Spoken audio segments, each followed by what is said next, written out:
Hey guys, in this video, I will show you how to build a website using Claude AI. All right, let's begin.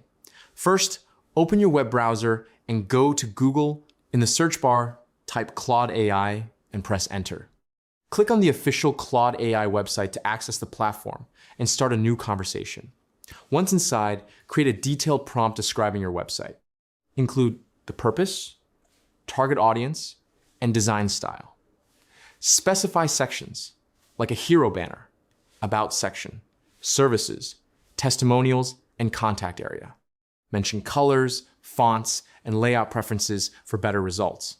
If you need code, request clean HTML, modern CSS, and optional JavaScript. Also, ask for a responsive design so your site works well on all devices. Add placeholders for images and include alt text for accessibility. After writing your prompt, click Send and wait for Claude to generate your website. Review the output, including structure and code. Make adjustments by asking for changes in layout, colors, or content until it matches your vision. So that's basically how you can build a website using Claude AI. That's it for this video. Thanks.